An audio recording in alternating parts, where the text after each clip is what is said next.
Independent Client Customer Banks. This is a new construction. It is near Ward Trace, Normandy, Tennessee. So let's take a look at what we're looking at here in the kitchen. Basically, you've got a dining room area there. You have a large opening here with a faux, actual beam. They're putting a beam overhead there. The left-hand wall and the right-hand wall of these two are going to have another 6 inches added to them. So they need to be 30 inches total depth. So that's one change that we're going to make right off the beginning of the video. The second thing is the dishwasher plug needs to be either moved to the side of the drain, or it needs to be moved away from. Right now, it's right where the edge of the sink base cabinet is going to come across it. So it either needs to go over here with a clock plug, or it needs to be moved over here behind the sink base, and then that way the dishwasher can plug up under the sink base with the drain and the supply line. The last measure, if you look in here in the laundry room. In the laundry room, we've got this shelf built out. We had to do that for the placement of the washer and dryer and the drains. That is 63 inches. It needs to have 3 inches added to the end of it to make it a total of 66 inches. All the cabinets in here will need to be at 60 inches or higher for the overhead piece to be above this one. And then they wanted to put a pantry here, but because we're close to the electrical box, the pantry can't be more than about 18 inches, maybe 24 inches long. We do not want to be closer than 18 inches to this electrical panel. They'll have a code issue with that. Now, as far as changes to the frame and electrical, I think that's it. We got one other exception.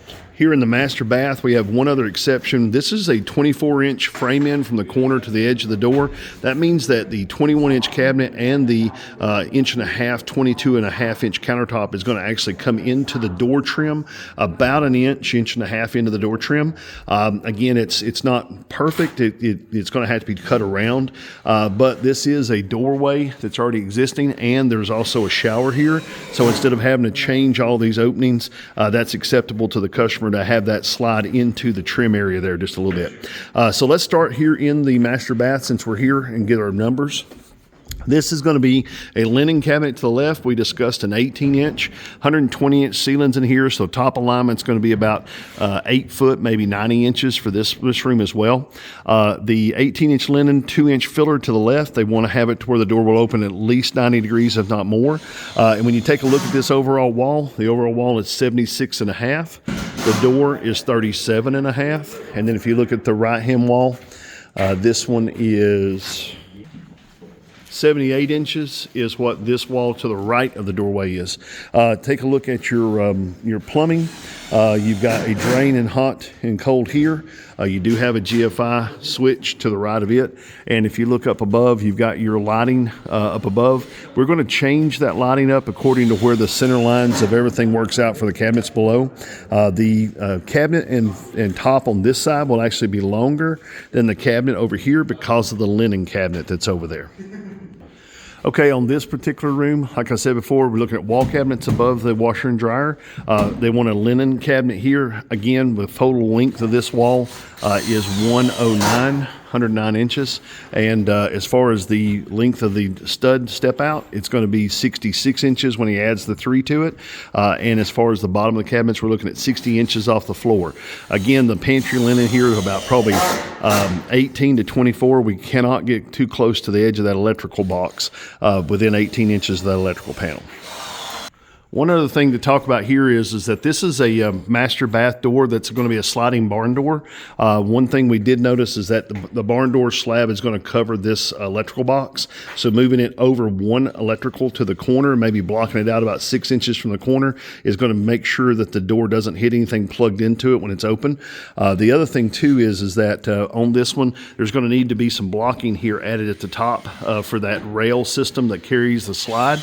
So just want to put that in the video so he'll remember that whenever he goes to do the slide on that. All right, so this is the pantry area. A couple things to look at in here. Basically, the door from here is going to swing to the interior. So this is a 28-inch door. We're going to have to leave about 28 to 30 inches here for the door to open and close into this room. So this is going to be shelving behind the door. Over here on this side, because you only have 17 inches, this is going to be shelving as well behind this. What they're working on here now is actually doing the air conditioning.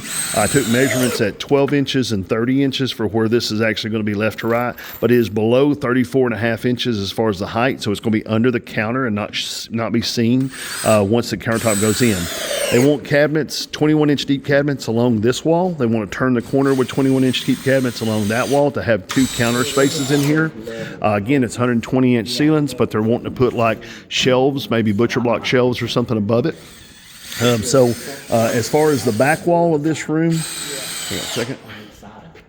The back wall of this room is measured 65.5, and each of the legs is 108, 108 inches to the front, 108 inches to the back. Again, just a simple pantry layout with shelves made of butcher block. Now let's take a look. Kitchen. The kitchen area is here. Large picture window. We got the measurements for it in the drawing. Over here, you'll see a microwave plug up high. We've got a measurement for it, and we also have an oven that is not going to be used right now.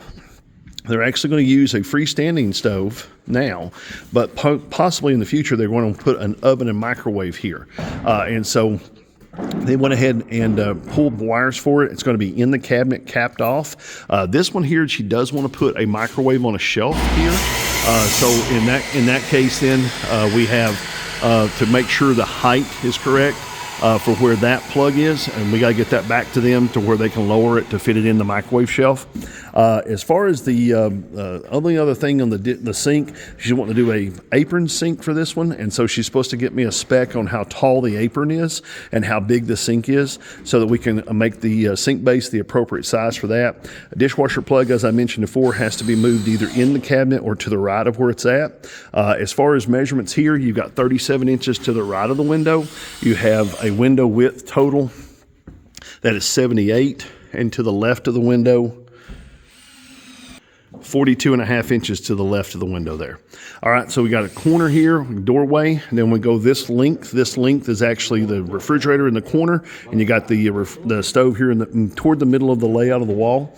Refrigerator, they want to do mom's attic, which is a 27-inch deep cabinet with a 27-inch deep panel. We're going to have the refrigerator in the corner, so we need to make sure that we have the 3 inches of space for the door and ventilation on the left side, so a 39-inch minimum opening for the refrigerator.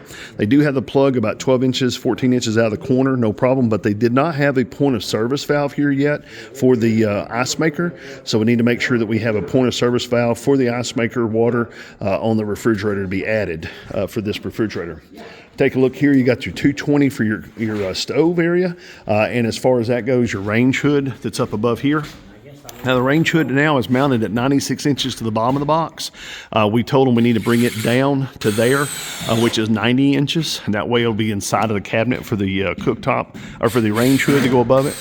On the island on the drawing actually shows a really large island. We talked today about a 4x7 island maybe, but this island in this drawing is like 8x4, and so the lighting overhead is going to kind of dictate where that goes, but we're going to draw this as a 4x7 island just to start off with, and then we'll see how it fits in the room spacing. As far as the left-hand side of the cabinets going into the dining room, we are wanting to put a small cabinet here, maybe make this in a full height door cabinet where it doesn't look like the kitchen cabinets. Maybe it makes it look more like furniture. Wrap the base of it with a finished base floor. On the upper cabinet here, we're going to make it about 15 inches deep instead of 12. This is going to be where they put some stuff away, maybe a coffee bar or something like that. There is one other thing here. It's got plug right on the wall, but I don't see a plug. So we're going to probably have to have a plug here. If this is going to be for coffee and stuff like this, you might want a double plug. You might want to have the 4 plug right here. But again, it's going to have a plug added for that. Let's take a look in the master bedroom. Sorry, this is the daughter's bathroom is what this is. All right, so daughter's bathroom, this is going to be a built-in pocket door here. So imagine this is framed in. So this is an alcove room. It's 68, let me double check. 68 inches is the back measurement for this one. The plumbing actually here is 22 inches from the left-hand side. And again, up here we've got a light that's already in place, and it is at 29 inches from the left-hand side. They do want to put a vanity, like a linen cabinet here to the right, maybe a 15 or 18-inch linen. Still have plenty of room for the countertop, but a 15 or 18-inch linen in the right-hand corner. We'll need at least a 2-inch filler on the right-hand side of it. Let's take a look in the guest bath. Okay, this is the last room. This is a guest bath, son's bathroom. So there's a couple things in here to know. One thing is you have to have 15 inches from the center of the toilet to the edge of any fixture. That's a code. So you have to have 30 inches clear use of the toilet area. So when we do that, that actually is about 65 inches. So we're going to have a 63-inch max vanity here to make sure that we're still in code for the space around the toilet area. Now what that is you've got your drain and everything pulled in. So your sink's going to be on the end of this cabinet, and you're going to have countertop to the right of it. Up here above it, if you take a look, there is a light box here. We got a measurement on where that light box is. And then also the customer is saying that they wanted to put some cabinetry on the right-hand side to this. And then what we talked about maybe was putting it above. You could, since it's a long countertop, we might make this a tower unit and set it on top of the cabinet because this spacing that's here, if you look behind the switches, you've got about 13 and a half, 14 inches there. So you could make a 12-inch deep tower unit that goes on the right-hand side, 24 to 30 inches wide, and the electrical would still be fine. Everything would work out if we did that as a return. If you take a look here, 30 inches is well clear as far as this electrical. Now, as far as the bottom cabinets, what you would do here is a sink base at the end, and then probably a drawer base underneath, 30-inch or so, and then do a 30-inch set-on tower unit on top, and then have all one-piece countertop underneath it. But again, that's only because the center of the toilet has to be 15 inches, and so 63 inches max is what our sink base cabinets and everything could be in here. So it's going to be like a 30-inch drawer, an inch filler against the wall, and like a 33-inch sink base is how we would work this out for this bathroom. All right, so this is our drawing. This is the kitchen drawing. So we have the perimeter of the drawing here. Then we have, this is the bathroom that we just looked at. This is the daughter's bathroom here on this page. This is the pantry page on the left, master bath layout here above, and then here is the laundry area below it, and that's 2 of 2 pages. So if you have any questions about anything, feel free to give me a call at 423-650-1051. Thanks very much. Have a great day.